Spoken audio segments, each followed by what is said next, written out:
As an Amazon associate, we earn from qualifying purchases. This podcast is supported by its listeners. If you choose to purchase something using links on our website, we may earn a commission. No books were warped, dog-eared, underlined with purple pen, eaten, cursed, cancelled, burned, or otherwise harmed in the making of this podcast. I'm Tom Tolkien, and this is the School Reading List, a podcast that recommends books you'll want your children to read and books you'll wish you'd read as a child.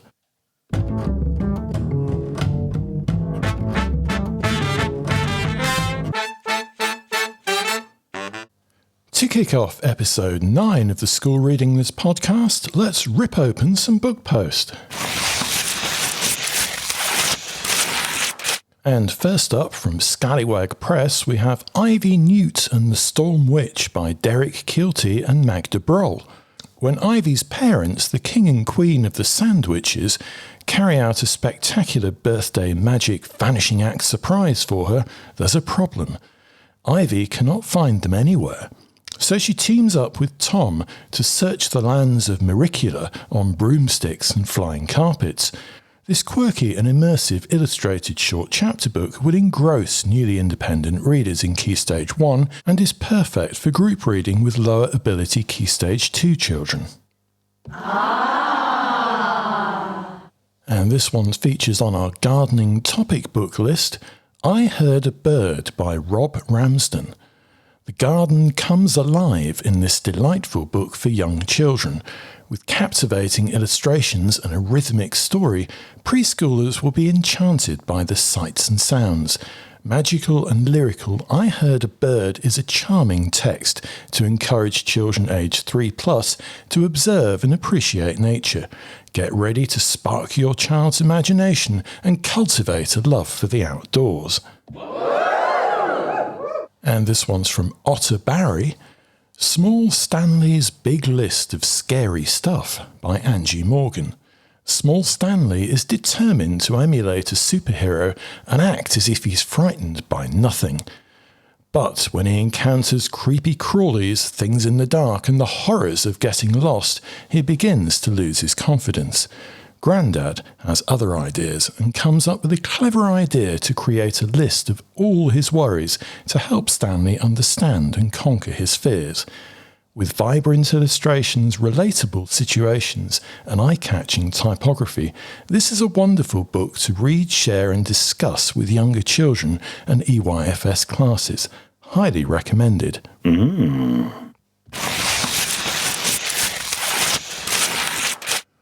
A Child Like You by Naima B. Robert, illustrated by Nadine Kadan. Inspired by activists such as Greta Thunberg, Yusra Mardini, Marley Diaz and Iqbal Masih, A Child Like You will encourage children in Key Stage 1 upwards to empathise with and speak out for those in the world who are oppressed and dispossessed. The 4 main characters would be both relatable and accessible for younger readers, sensitively exploring issues such as climate change, refugees, free speech and child slavery. This powerfully illustrated picture book is highly recommended for primary school libraries, endorsed by Amnesty International for upholding children's rights. Ooh. And this one's from Chicken House. Ajay and the Jaipur Moon by Varsha Shah. Ajay races to become the first to find a meteor that's crashed to Earth, hoping it will propel him to win a big competition. The sequel to the Carnegie shortlisted Ajay and the Mumbai Sun, Ajay and the Jaipur Moon is a gripping and realistic adventure, underpinned by important real-world issues such as fake news and fair play. Ideal for socially aware students in Key Stage 2, this is a great text to discuss in book clubs. Ooh. And this non-fiction book is from Templar Books, Day and Night by Lela Nargi and Juan Lei. Blending a timeless and lyrical text with immersive illustrations, packed with information and flaps to explore, this exposition of life over 24 hours glows when the sun sets. Day and Night will make a wonderful gift for 5+-year-olds or a showstopper book to share and discuss in the classroom. The glow-in-the-dark pages are a real highlight. Be Happy by Emma Dodd and Maddy Bard. Two adorable dogs, Hucky and Buzz, guide young readers through a multitude of ways to improve self-esteem and confidence. The practical tips and life hacks will resonate and inspire 0 to 5-year-olds, and each page is a perfect discussion point. Be Happy is a charming picture book story to help younger children keep in with and embrace their feelings. And this new picture book is from Faber for 4 to 8-year-olds, Squishy McFluff's Camping Adventure by Pip Jones, illustrated by Ella Oxtat. When Ada sets off on her first camping trip, she remembers to pack her teddy, but forgets the tent. Luckily, experienced Idris and Farida can help to save the day. Full of action, adventure, and a memorable bear, this picture book romp is full of fun. With big, bold illustrations, diverse characters, and fun onomatopoeia to read aloud, Squishy McFluff's Camping Adventure will inspire 4 to 8-year-olds to explore the outdoors and sleep under the stars. And from Inkyard Press, The Not-So-Uniform Life of Holly-Mei by Christina Matula. This story follows one girl's life upheaval starting a new school in Hong Kong, where not everything goes to plan. Frenemies and culture shock are on the horizon. Can Holly-Mei put the sparkle back into her soon-to-be teenage life? The Not-So-Uniform Life of Holly-Mei is the perfect, light-hearted, fun, true-to-life, middle grade, upper primary, lower secondary, summer term book club read. And from Head of Zeus Books, Circus Maximus, Rider of the Storm by Annelise Gray. Dido charges into her third adventure, leaving behind the racing track to train horses with Scorpus and Parmenion. But trouble is brewing with the arrival of a fiery black stallion. Compelling, rooted in history and powerful, Circus Maximus Rider of the Storm is highly recommended for Upper Key Stage 2 Romance topics. With rich period detail and a captivating female protagonist, this action-packed story is a must-read. Saddle up and join Dido for the toughest, most dangerous race of her life. And this charming picture book is from Owlet Press, Finding Floss by Cara Matheson. Finding Floss is a cracking picture book for younger children that showcases the magical journey of a cockapoo with colour-changing powers. With lively illustrations and an engaging rhyming narrative, it teaches children about the importance of being careful and aware of their surroundings. A perfect addition to EYFS libraries, this charming story is sure to leave readers wagging their tails with joy. And this one from Barrington Stoke came out last year, but we think it would be perfect for this summer term. Noodle the Doodle Wins the Day by Jonathan Mears. It's Wiggly Primary School Sports Day, and Noodle, the class pet, now has a sidekick, Daniel the Spaniel. Will the event survive them trying to join in? Ideal for children who love sports and pets, but are less enthusiastic about reading, this fast-paced and anarchic tale about what can go wrong at school is great to read aloud with small groups. Driven by dialogue, the story is both funny and relatable.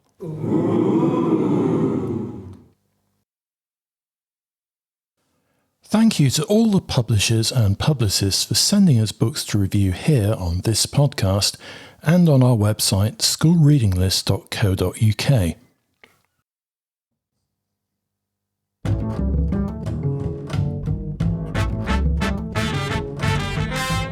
Here's our rundown of great new children's books hitting the shelves this April.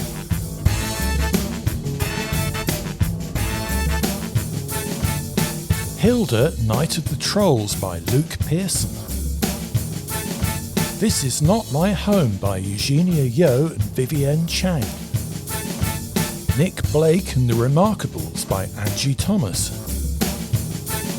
20 Questions by Mac Barnett.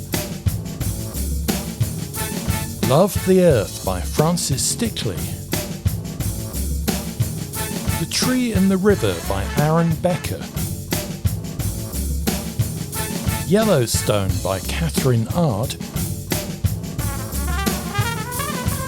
Narwilla and the House in the Alley by Rita Gaudiamo. The Dark and Dangerous Gifts of Dolores Mackenzie by Yvonne Banham. The Crown by Emily Kapp. Day and Night by Lela Nargi. The Treasure Hunters by Lisa Thompson. The Smidgens United by David O'Connell. Let's Play Murder by Kezia Lupo. Skandar and the Phantom Rider by A.F. Stedman. What is War by Shaddad Qaid Salah Theron. Big Tree by Brian Selznick. Stars and Smoke by Murray Liu. Animal Factopia by Julie Beer. The Children of Croke Park, Bloody Sunday 1920 by Michael Foley. School Trip, a graphic novel by Jerry Craft. Automotive by Matt Rouse. Louis Bourgeois made giant spiders and wasn't sorry by Fausto Gilberti. The Big Book of Nature Art by Yuval Zomer. How Far We've Come by Joyce Effier-Harmer. The Not So Uniform Life of Holly-Mei by Christina Matula. Dear Mothman by Robin Gow. Bridges by Mark Majowski. How to Write a Poem by Kwame Alexander. Global by Owen Colfer and Andrew Donkin. And our pictured book of the month is The Crown by Emily Kapp. Our non-fiction book of the month is The Big Book of Nature Art by Yuval Zomer. And our fiction book of the month is Dear Mothman by Robin Gow.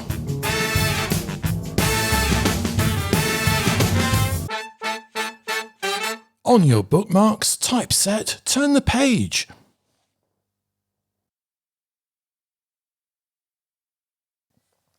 If you're a teacher, librarian or avid bookworm who loves children's or YA books and you'd like to review brand new titles for the school reading list, get in touch by email. We'd love to hear from you. The address is reviews@schoolreadinglist.co.uk.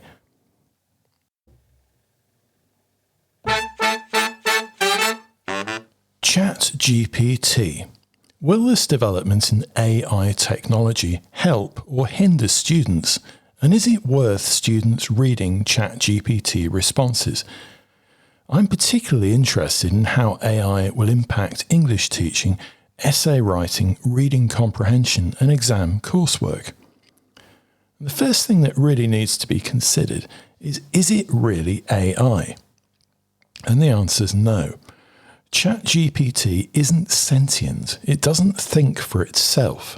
It's not HAL from 2001 or Data from Star Trek, and it's only as good as the historic information that it's collated, read, and, in an algorithmic sense, understood.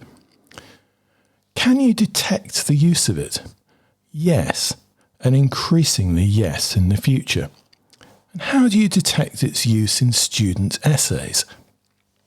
Well, Copyscape, plagiarism detectors, or just typing the essay title into ChatGPT to see if the student responses are similar to the essay that you've just read is likely to reveal whether AI has been used. And it's also highly likely that AI will be able to spot content written by AI. Why? Because there's money in it. Is AI-generated text a risk to exams and academic integrity? In the long term, probably no. Why? Because AI will cost, and students aren't likely to want to or be able to pay for that cost.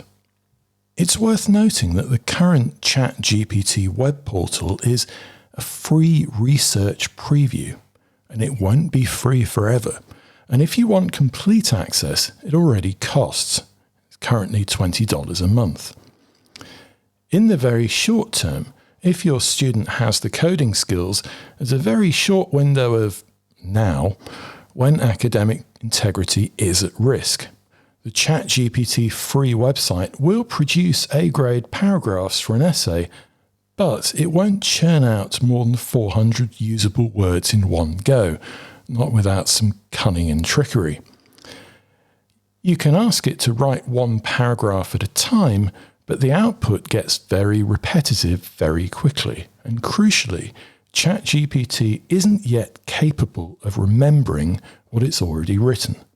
To engineer a situation where ChatGPT can spit out an entire 2,000-word A-level essay, an entire 4,000-word project, or an entire 10,000-word dissertation requires API access, coding skills, and possibly more programming skill and machine learning.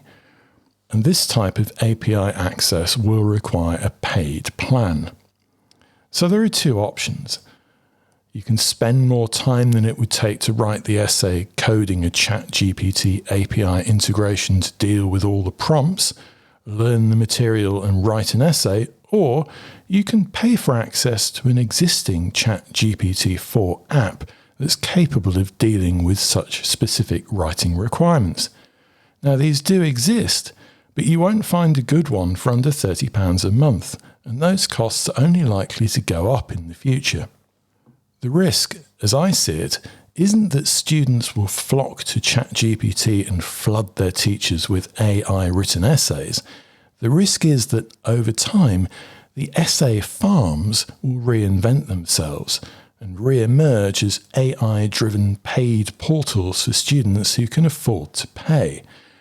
But just as Copyscape and Turnitin monetize spotting essay farm content, they'll undoubtedly focus resources on spotting AI-created content. And there's even more money to be made by spotting AI content used in websites.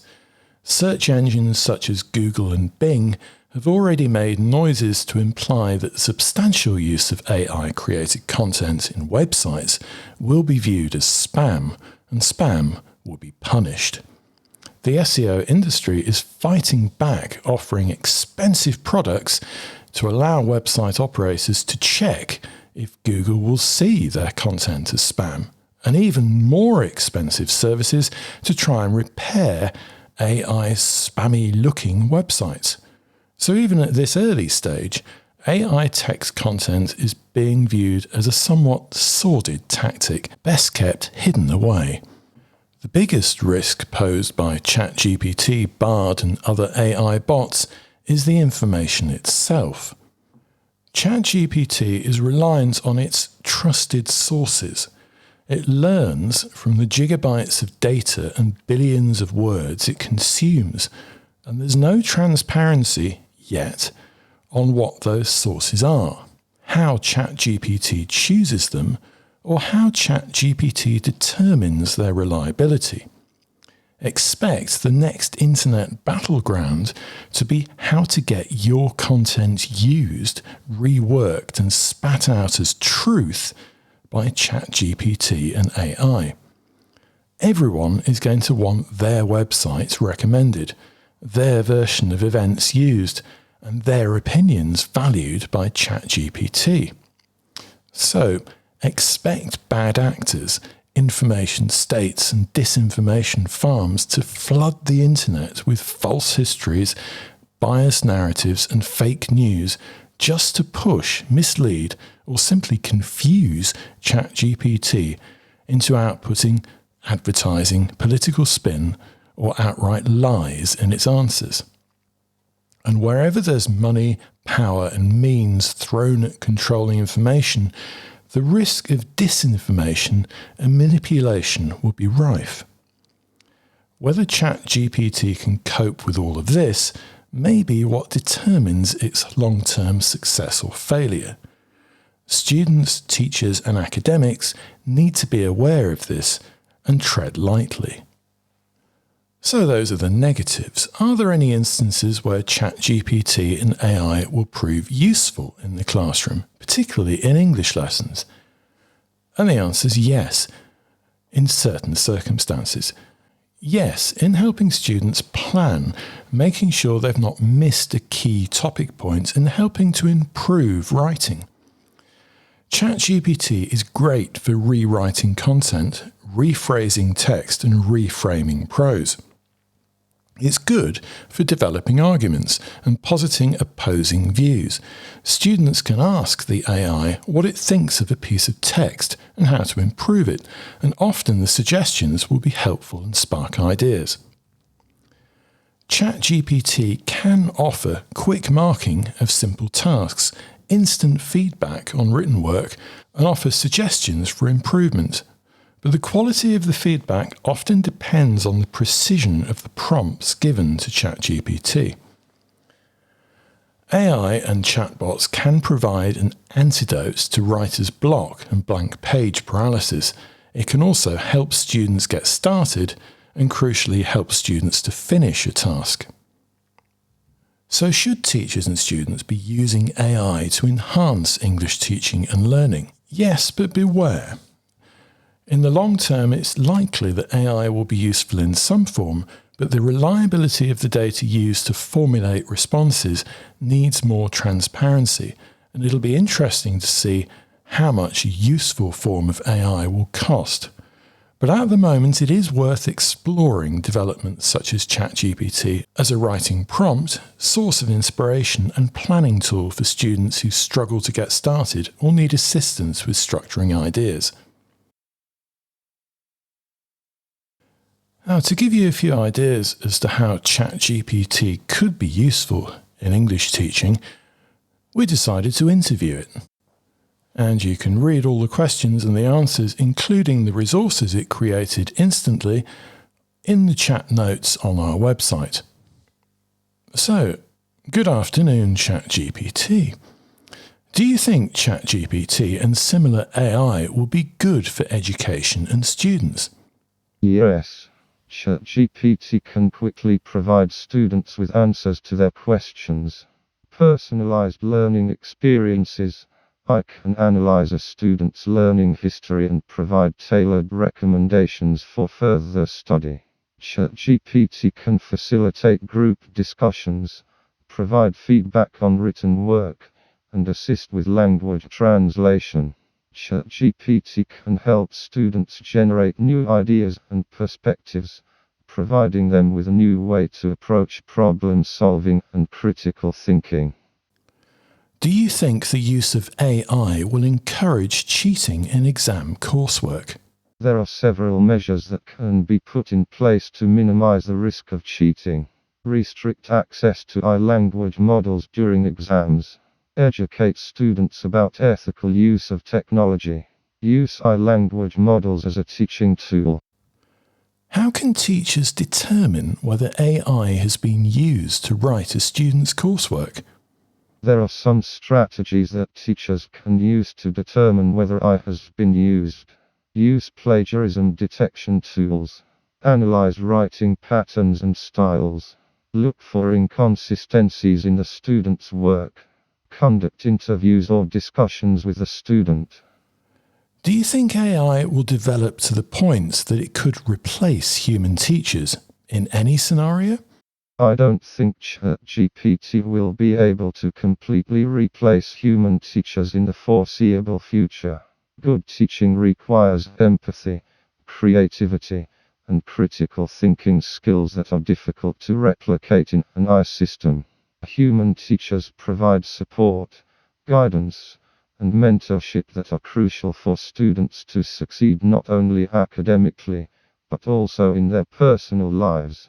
But AI language models can be used to provide personalized learning experiences for students by analyzing their learning history and providing tailored recommendations. They can also help teachers manage administrative tasks more efficiently, such as grading and data analysis. Do you think AI will be able to develop advanced empathy, creativity, and critical thinking skills in the future? Empathy, creativity, and critical thinking skills are complex and multifaceted abilities that require an understanding of human emotions, social context, and cultural nuances. They also require a level of intuition, insight, and imagination that is difficult to replicate in an AI system. While AI language models can generate new ideas and solutions based on existing data, they lack the ability to think beyond what they have been trained on or to generate truly novel ideas. If AI does successfully develop advanced empathy, creativity, and critical thinking skills, will it be able to replace a teacher? If ChatGPT develops advanced empathy, creativity, and critical thinking skills, it would certainly enhance its ability to assist teachers in their work. However, I believe that it is unlikely that ChatGPT will be able to fully replace a human teacher even with advanced abilities. Interesting. Are you suggesting AI with advanced empathy, creativity, and critical thinking skills could be used as a teaching assistant? Yes, I think that a version of ChatGPT with advanced empathy, creativity, and critical thinking skills could be used as a teaching assistant to help teachers with various tasks. It could help teachers to personalize the learning experience for students by analyzing student data and providing tailored recommendations for learning activities, or by providing additional resources for students who are struggling with a particular concept. It could also help teachers to grade assignments more efficiently, freeing up time for teachers to focus on other aspects of their job. Additionally, an AI could help to identify patterns and trends in student learning data, which could be used to improve teaching practices and curriculum design. Can you provide some examples of where AI could assist with the teaching of students reading? Here are a few examples of how I could assist with the teaching of reading. Automated reading assessment, personalized reading recommendations, text-to-speech and speech recognition, writing feedback, reading comprehension exercises. You suggested AI could provide personalized reading recommendations to students. My job is to provide personalized reading recommendations for students, so is AI going to consign me to the employment scrap heap and subsume my role into a digital black hole? It is unlikely that ChatGPT will completely replace human reading recommendation experts like you in the foreseeable future. I can be a valuable tool to assist with personalized reading recommendations, but it cannot replicate the experience, judgment, and human touch that you bring to your work. Okay, I'm interested to learn more. Can you suggest a great book for a 10-year-old boy to read? He's interested in history, drama, and exploration, and wants a book with diverse characters that reflects his reality. I would recommend the book The Parker Inheritance by Vivienne Johnson. It is a middle grade novel that follows the story of a 1-2-year-old girl named Candice who discovers a mystery surrounding an old family tennis court and the history of a segregated town. The book deals with themes of history, exploration, and drama, and features diverse characters from different backgrounds. The novel has been praised for its engaging storyline, relatable characters, and exploration of complex issues such as race, history, and identity. It has won multiple awards, including the 2019 Edgar Award for Best Juvenile Mystery. I think this book would be a great fit for a 10-year-old boy with an interest in history, drama, and exploration, as it provides an exciting and thought-provoking story that also reflects his reality with its diverse characters. That's a great book. Can you suggest another book that would relate better to a child that lives in the UK? Bright Storm has been reviewed and recommended by several UK-based sources. Here are a few examples.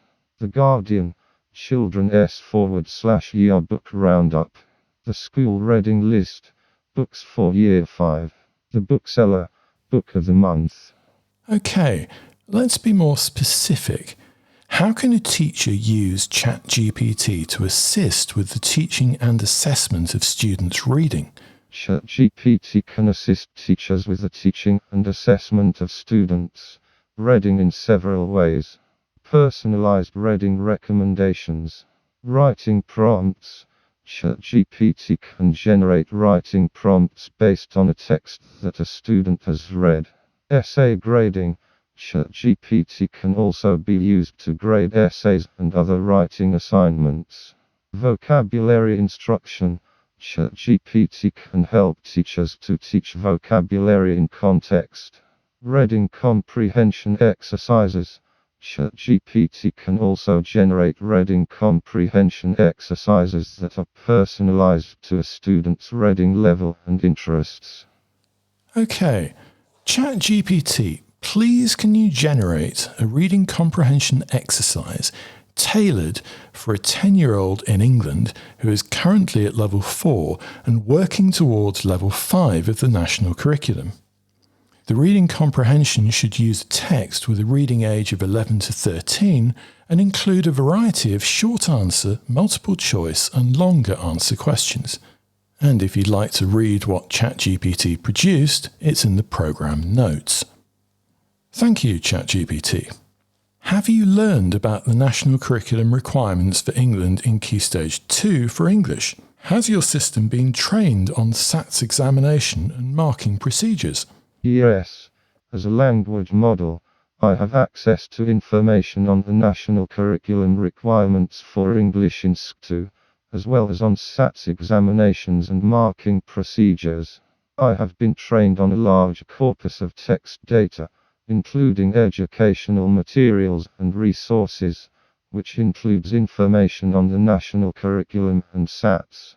However, it's important to note that my responses are based solely on the information that I have been trained on and may not be up to date with any recent changes or updates to the curriculum or exams.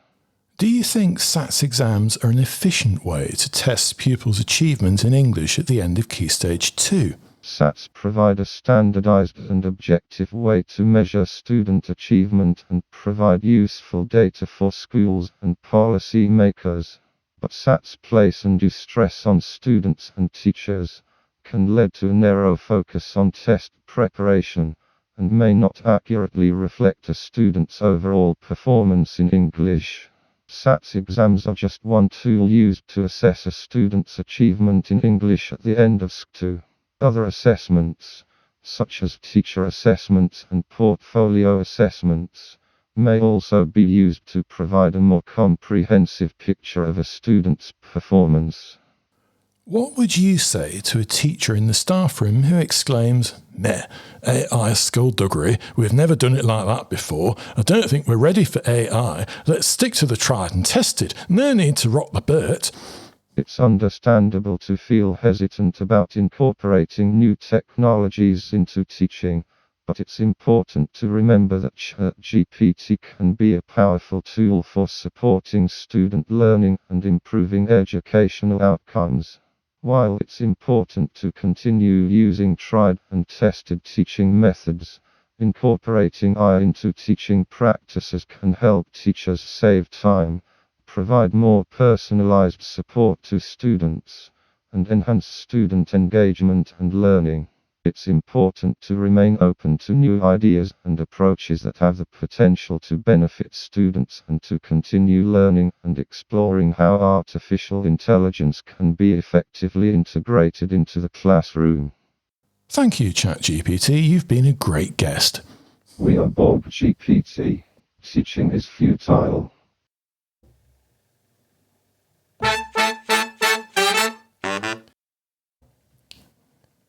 Here's a selection of exciting new book tasters sent to us by new and self-published children's authors this month.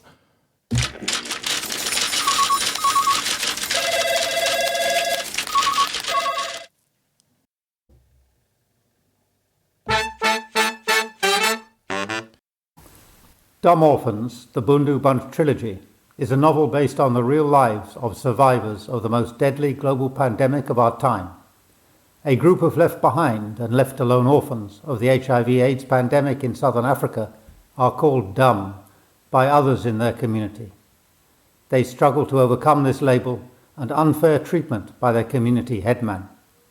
Love Reading for Kids ambassador has said, through the plot line of the different stories, there's a gentle introduction to discussion of poverty, international aid, immigration and refugees and more.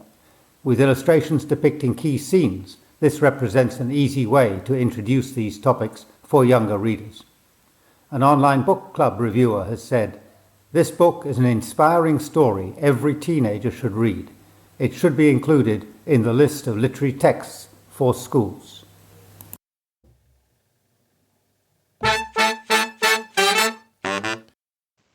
My Magical Bearded Friend is a wonderful new picture book written by Chris Husband.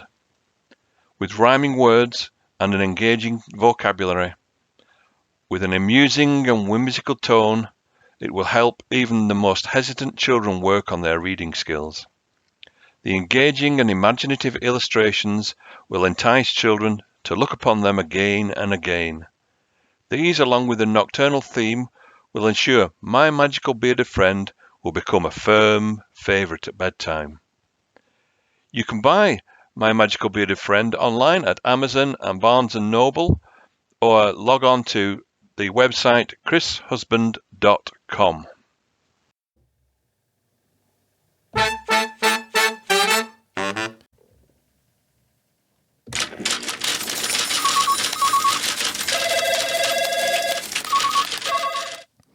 If you'd like to get in touch and leave a recorded shout-out about your upcoming self-published children's book, have a look at our podcast webpage for more details.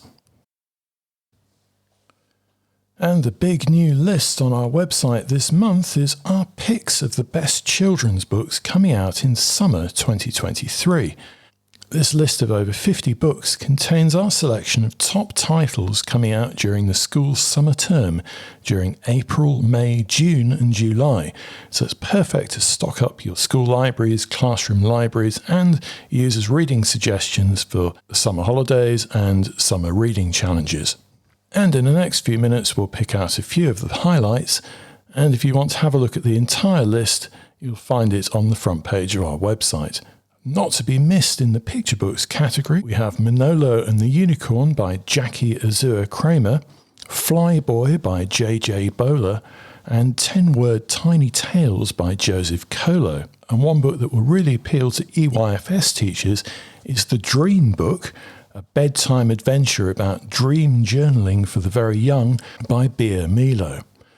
Naya loves her exciting and adventurous and even scary dreams so much that she wants to write them down. An amazing dream journal is born in this boldly illustrated picture story that will spark imaginative play and writing ideas in EYFS classes. It's a uniquely inspirational book. And we have this one from John Agee, My Dad is a Tree. When Madeline pretends to be a tree, her dad joins in as they both discover all sorts of insights and unexpected consequences.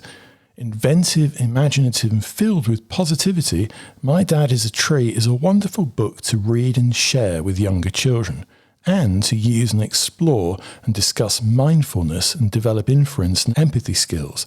It's highly recommended for sparking creative ideas in EYFS settings.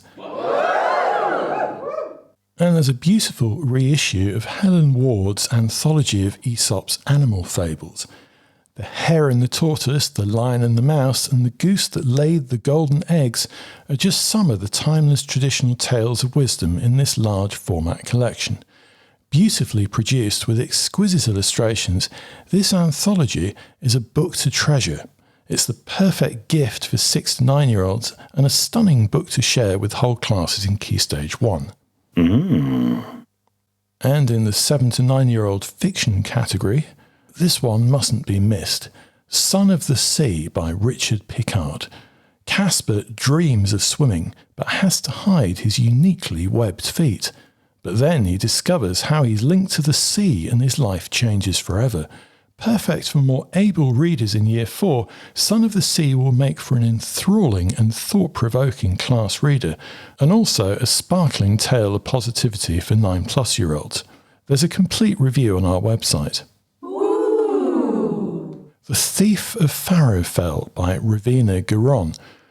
When Jude Rippon tries to prove her worth by stealing a valuable item of magic, little does she know that it's protected by a powerful curse in this fast-paced and riveting tale of crime, magic and intrigue. Highly recommended, this is the first of an anticipated new series. And there's a full review on our website. Ooh.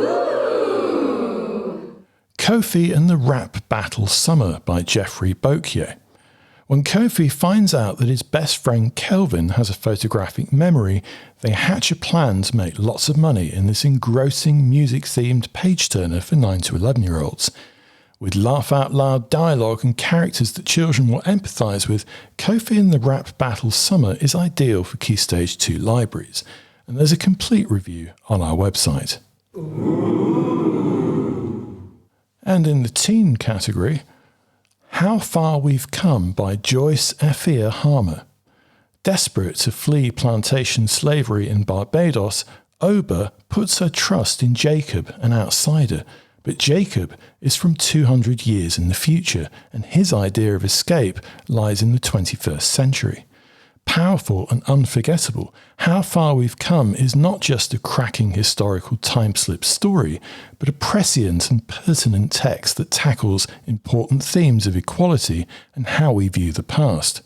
It's highly recommended for secondary school libraries, novel studies in years 9 to 11, and for Key Stage 4 book club discussions.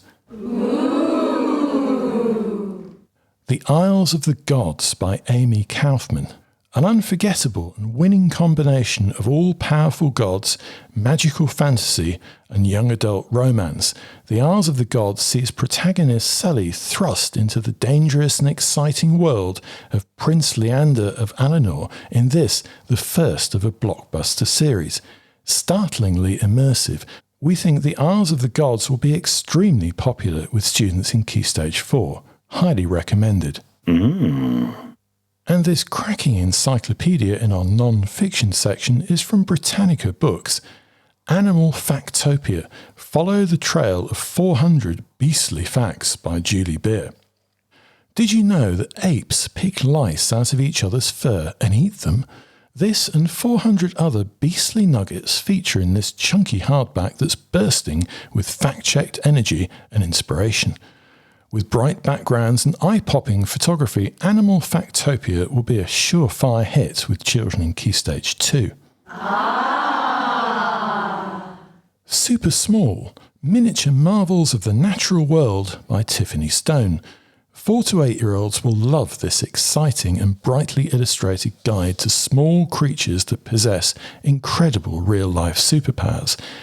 There's a lot to interest EYFS children, including a regenerating salamander, a tiny tardigrade, and a jellyfish that lives forever, all presented in short rhymes with fun facts and accessible chunky comic strips. Ooh. People Power by Rebecca June and Zemo Abadia.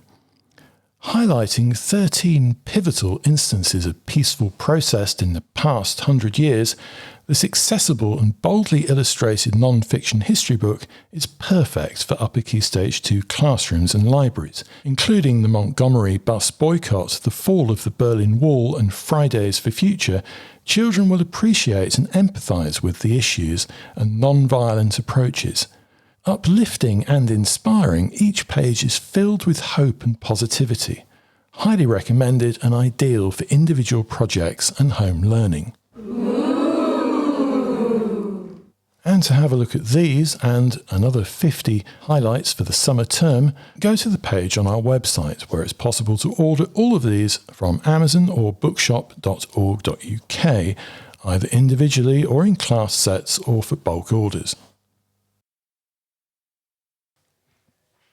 If you'd like to get in touch, use the hashtag SRLpodcast on Twitter or drop us a line using the contact form or messaging button on our website schoolreadinglist.co.uk.